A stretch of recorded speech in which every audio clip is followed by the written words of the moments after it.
There it is. There it is.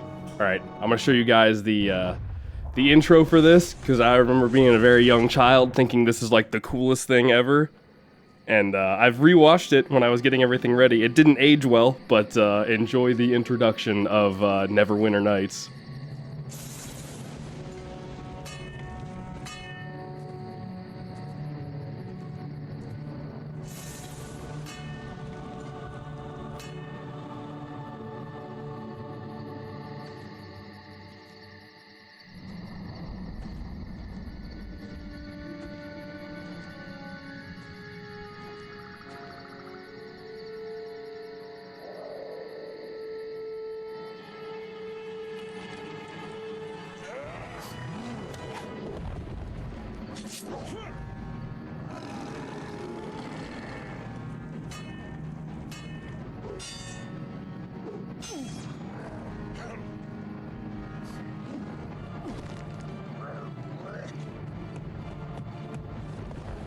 What is that flashlight? I don't know, man. I couldn't tell you.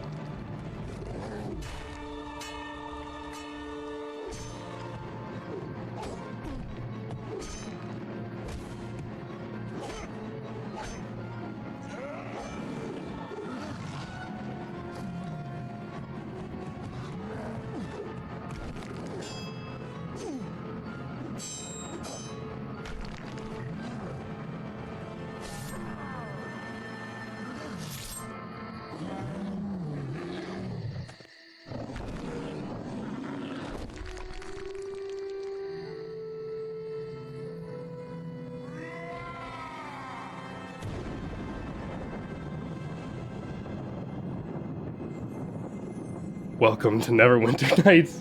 Like I said, it didn't age super well, but brings back memories, dude. Oh, it brings back memories. Glad you liked it, Gilded. All right, so this is going to be almost entirely a blind playthrough. What little I remember from it is very, very. It's just there's not a lot there. There's just not a lot, all right? I don't remember much. I was a young child. I had no idea what the heck I was doing. So for starters, we're playing on D&D hardcore rules. So there's easy and there's normal. And really the only difference between D&D hardcore rules and normal is enemy spell effects. That's kind of the biggest thing. And then, what's the name of it? AoE damage against allies. So if you're a caster and you throw out a fireball, you're gonna hit your allies. And so D&D hardcore rules is something that I'm gonna do. And like normal is if an enemy casts like control on you or something like that, it just dazes you instead. I want to play with the actual hardcore rules. But in terms of damage and stuff, there's actually no extra damage or anything like that. It's just full special violence level. I don't know what that is. We're not going to mess with that. For the rest of it, I think pretty much all of this is going to be pretty standard. Not really going to be anything I'm going to mess with too much. Graphics, got borderless. We've got 32 max lights. I don't know if that actually does anything. Oh god. Yeah, let's put that back on. Blood and stuff? Yeah, I don't know. It might also be like size of encounters as well. I don't know. I don't want to mess with it too much. I don't know enough about most of this stuff. But for the most part, all this stuff on here is pretty standard. UI, I did adjust the UI a little bit for certain things so you guys can see things properly. Because when I was like messing with it, the hotbar only stood to like this high when I first jumped into it. And I've adjusted volume as well. So you guys will have to let me know if the volume is all right. I kind of messed with it a little bit, but it's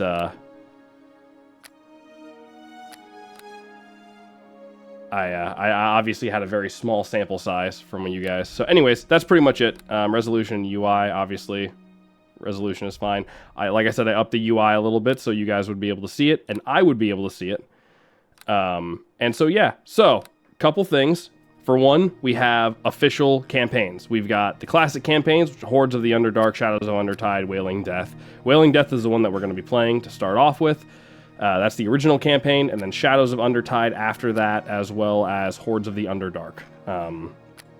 There will be a character on this one, and then these two will also have a character that's shared between them. Extra content, there's a bunch of stuff in here. I don't know how many of these I'm going to do. The only ones I think I am going to possibly look at is if Brian ends up getting this game. We've talked about playing some of the official the campaigns that they've added to it. On top of that, there's also a lot of community campaigns, and there's way more past this as well. And there are community campaigns that, from everything I've heard, blow out everything that the base game has done by like orders of magnitude. So there's community mods and stuff that people have made, full storylines that are like voice acted and everything.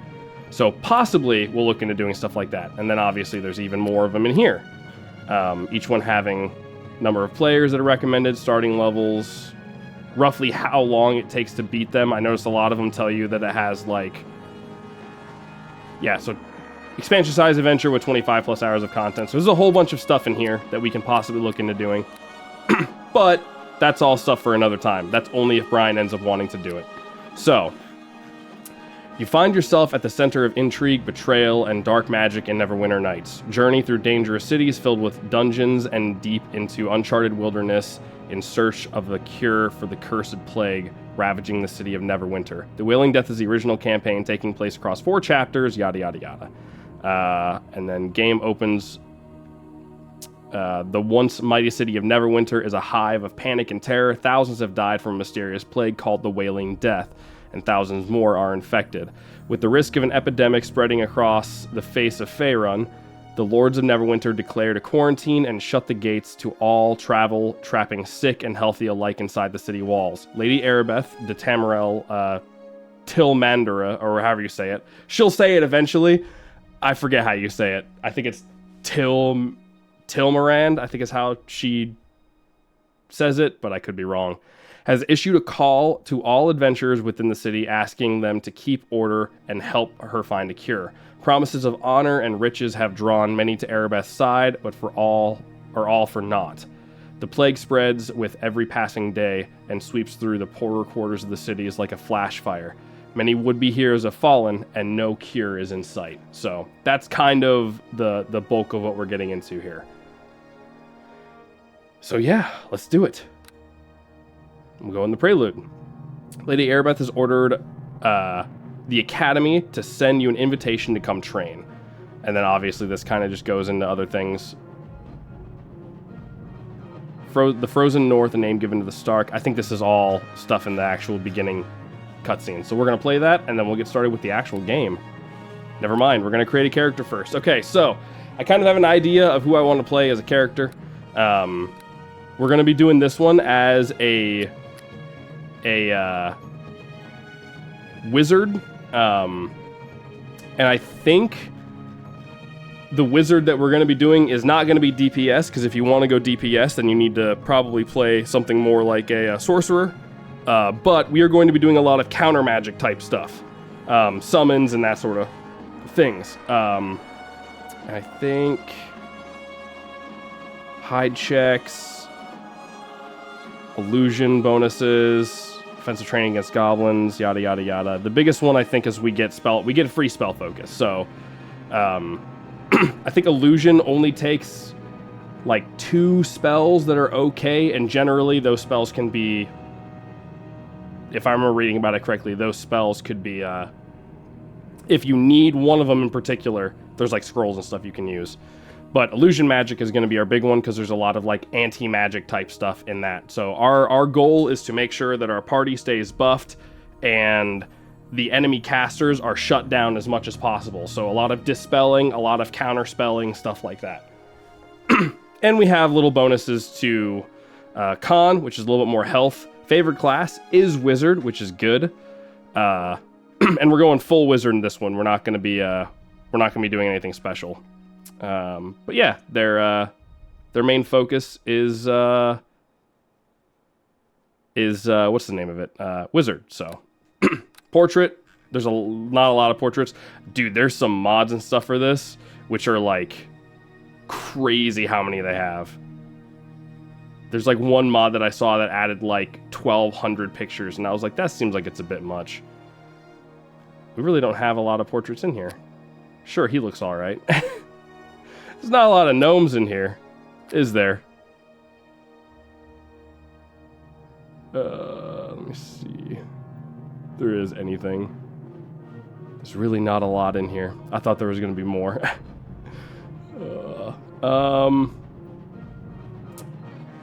Well, yeah. I guess he'll be all right. He works pretty well. So, class, as I said, we're going with the classic wizard. These are all other classes that are like called prestige classes, which basically means they have requirements. So like alignment being evil, you need a BAB, a base attack bonus, and a certain amount of skills and feats. And in turn, they get a bunch of other abilities and stuff that, depending on what you're going with, add a bunch of things to it. So for the DLCs, I think we're going with like a cleric that will build into a champion of Torum, I think. But for this one, it's just going to be straight up wizard. So for the wizard, we suck when it comes to health. We have no hit points at all. It's just a bad time. Intelligence score plus the spells level. So I think we need 16 intelligence from the get-go, but yeah, we get a bunch. We don't get any proficiencies for that sort of stuff. We're not designed to be a fighter, so we're going to be wearing like robes, and which is fine because we're going to be able to cast what's called mage armor on ourselves. Skill points, we get a lot of skill points, and then spellcasting arcane, which the other type of spellcasting that you're going to see is from like paladins or clerics. Where are you? And they get divine spellcasting, which has wisdom instead of intelligence for their main thing. Wizard begins the game knowing all cantrips and 4 first level spells. Alignment, we are going to be playing neutral good. I think that's just like I've looked into the evil side of this game, and there's really not a lot of cool stuff for it. Now, some of the not expansions, but some of the community-made ones, there's some really, really cool evil stuff that we might do if Brian ends up getting it. But just for the base game, we're going to do neutral good. Abilities, I think we need at least... Ooh. I kind of want to make sure we don't have any zeros. But we do need intelligence being the big one. Constitution is probably not a bad idea. And I think we are going to need some dex as well.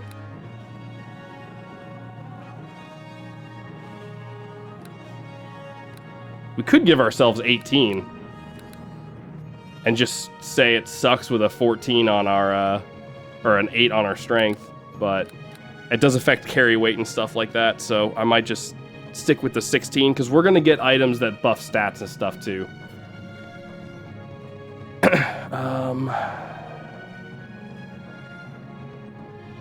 So we got 4 more points. Do 2 of those. And maybe those. And yeah, I think that might be alright. I think that'll be okay. Yeah, that looks good. No debuffs across the board. If we wanted to, we could dump strength a little bit, but I'm not gonna go full bore and stuff like that. And Constitution is big because we just have crap for health. We have 6 HP at level 1, just to give you an idea. So I believe our focus is going to be in illusion magic.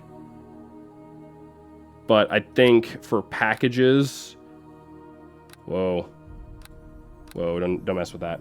We might go with generalist, but we already have skill focus in illusion, so...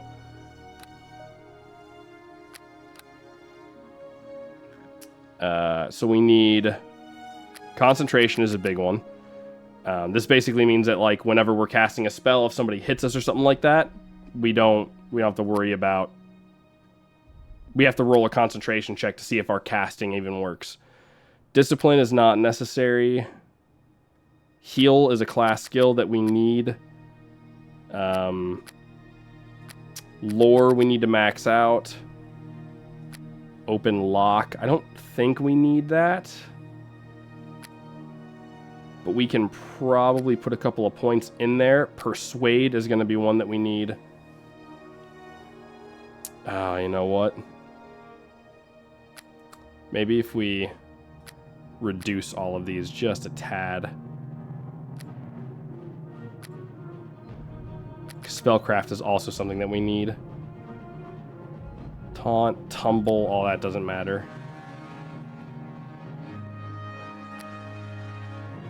Search against DC for traps and stuff like that. We're going to be getting some stuff against traps, but open lock is kind of a... maybe we don't need open lock, but...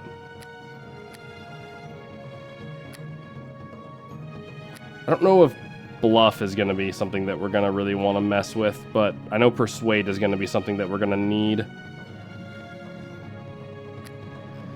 All right, we'll stick with this. If there's more things that we're going to need later, we can get it. But we have concentration, heal, lore.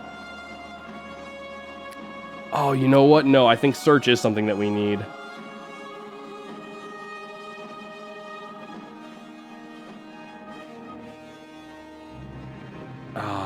I think that is going to be something that we need.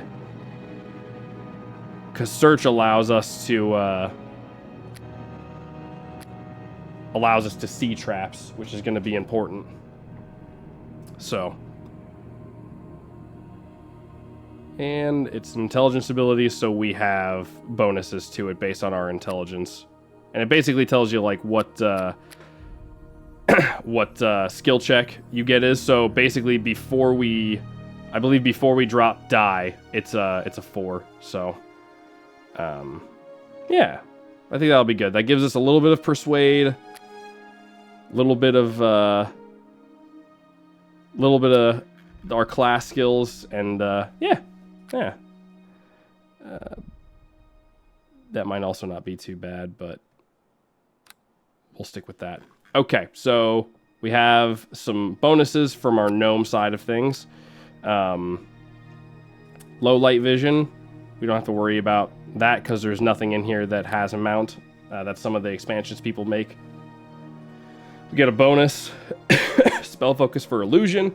The biggest one we first need, I think, is, what is it called? Combat casting, which basically means if you're trying to cast spells while you're in the middle of like combat, if you're within 4 meters of an enemy, you have a -4 to your concentration check. This basically just gets rid of that for us, so we get that. And then there's other things that we'll be getting later. Like silent spell is a big one, especially if we're like muted or like deafened. There's also another one that's kind of like that, but for I think it's called still spell. And then we can get greater spell focus eventually, something like that. But yeah, anyways, we're gonna just start off with the standard. Where are you? Combat casting, which I think, believe it or not, oh no, it tries to give us greater spell focus. Interesting. I'm taking this. All right.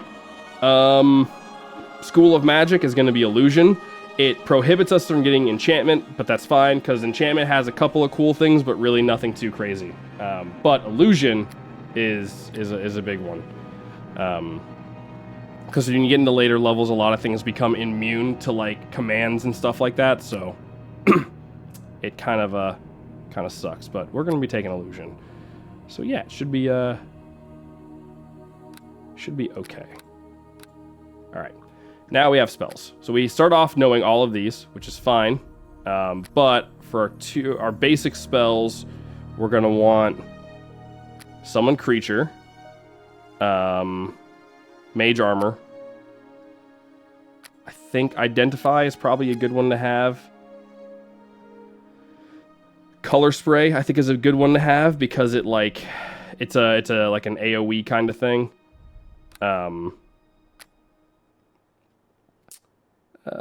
What's another one? Negative Energy Ray. Might take that. Shield is just the caster gains +4 to AC. It's actually not bad, but I think this gives us a little bit of a bonus as well. So, what does Ice Dagger do? 1d4 of cold damage. I think magic missile does pretty much the same thing. Yeah, it's 1d4 plus 1, so that's pretty much the same thing as the other one. So yeah, I think that's going to be our main setup. And obviously we get all the way up to level 9 spells, but that's going to be a little ways away. We're taking a Panther. Just kind of Svard. Githra, Mend, Luthium, Agath, Urium. Yeah, that sounds pretty good.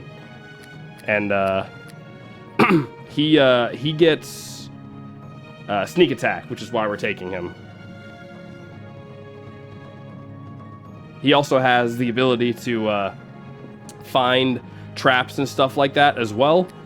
So as you can see, he has the ability for... He's got really good listen to find hidden creatures. He's got really good sneak ability and really good search, and really good spot as well. So he's kind of going to be our eyes for the most part. But as you can see, there's a whole bunch of little stuff in here. You got like a little mini beholder. You got a pseudo dragon, fairy dragon, a raven, pixie, ice, fire, imp, hellhound, panther, and then bat. So Urium. That works for us. And then we can actually customize our character, which honestly I don't care too much about, because eventually you're going to be covered in a bunch of armor and stuff anyways. We just need like a goatee. Not a goatee, like a, what is that called? Like a goat. Isn't that like a goat beard or something? I forget the exact name of it, but that's kind of what we want. Just need something that really sticks down. And it looks like we don't have the option for that. So that seems alright. Don't care about tattoos. Do we want to be a thin little gnome, or do we want to have some girth on this guy? I think I'm just gonna go with the regular standard thin guy, and then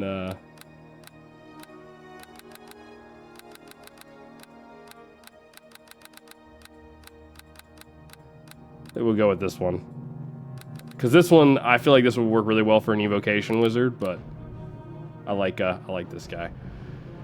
Hair color, I think, has to be black, and that's pretty much it. That's as close as we're gonna get to the character on the portrait. Get on them!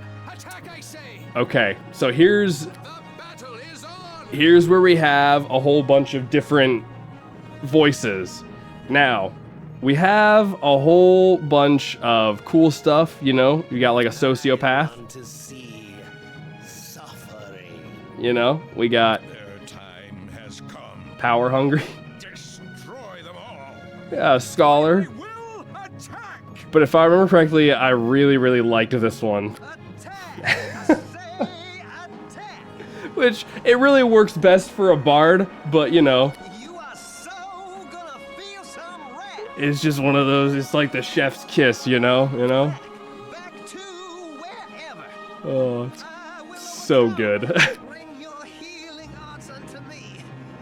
Nauza. So we're gonna go with that. So our name is Drago, or Drago. And then who cares about our last name? I don't really, Get on them! Attack, I say! Attack! I say! we could also just, attack. actually, we're known as Ateriese. There we go. Classic. There we go. We're one man. We're one man. Hey, Alcaring, thank you for the raid. Welcome on in, Raiders. How's it going, Alcaring? How'd you like the shady part of me? Was it pretty good? I think you're probably about halfway done. I think it's only like a 6-hour game, so.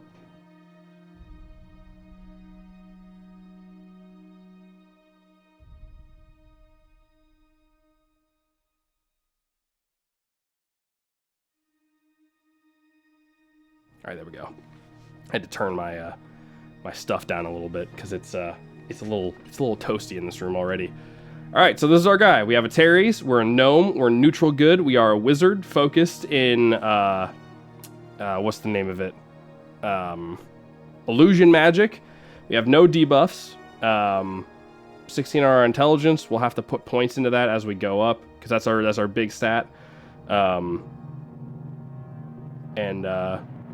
14 on our con, because hit points in this game sucks for wizards, as it does most games. It's only like a D4, so. And we're rolling all of our HP. So there's a possibility that we could level up and get 1 hit point, except for the fact that our con gives us an additional 2. So it's minimum 3 hit points per level up. So we've got Spellcraft, Lore, Heal, and Concentration are our big ones. And obviously everything else we have buffs in.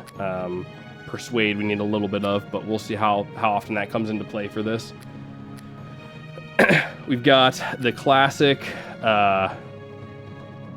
familiar stuff, combat casting for our feet, and then gnomes give us the spell focus for illusion, and then we have our spells. We have all the cantrips, and we took a handful of different level 1 spells like mage armor and stuff.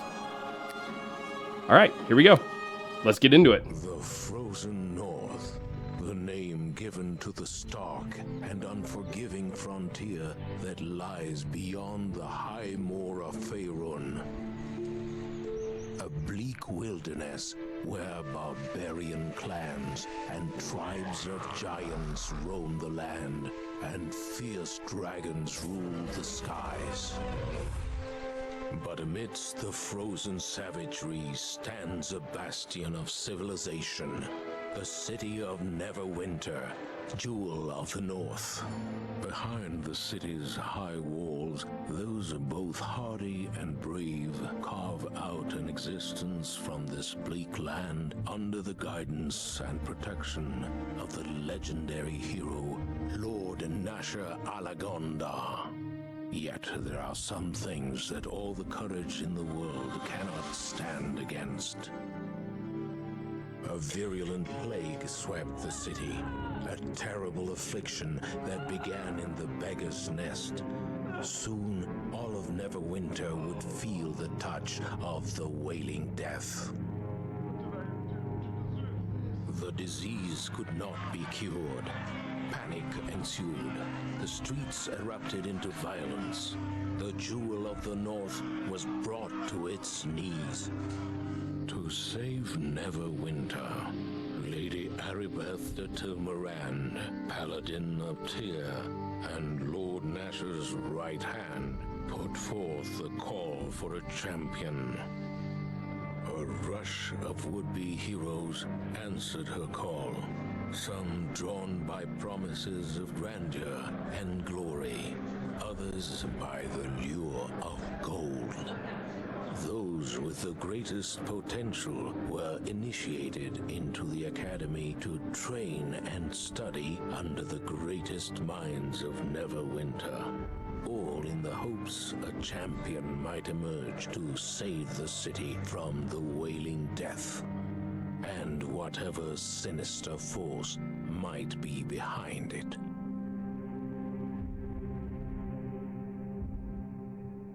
And that is our introduction into the OC of Neverwinter Nights. All right, so, excuse me. Fun stuff. So we've got a couple different spell slots and stuff here. I wish you could kind of drag these and move them, but I haven't figured out how to do that. We've got journals and stuff that we can read. You've trained long at the academy, and today is your final day. To begin your adventure in Neverwinter, speak with each of the instructors in the complex. All will be able to give you tutorial information about basic skills. You'll need to complete one last lesson depending on whether your main focus is combat, rogue skills, divine magic, or arcane sorcery. Bards will be able to complete any one of these tests, while most other classes must report to the expert in their chosen field. Okay, so now I don't. God, this is really tiny. Maybe I do want to bump this up.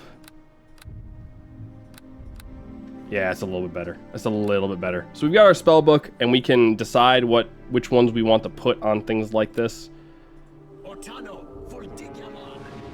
And cast spells and stuff on us, yada yada yada. Nothing too crazy. And then every single one of these has like this sort of stuff, which actually I think I want to drag and put that over instead of days, because days is kind of Yeah, Daze is kind of meh. And Ray... Whoops.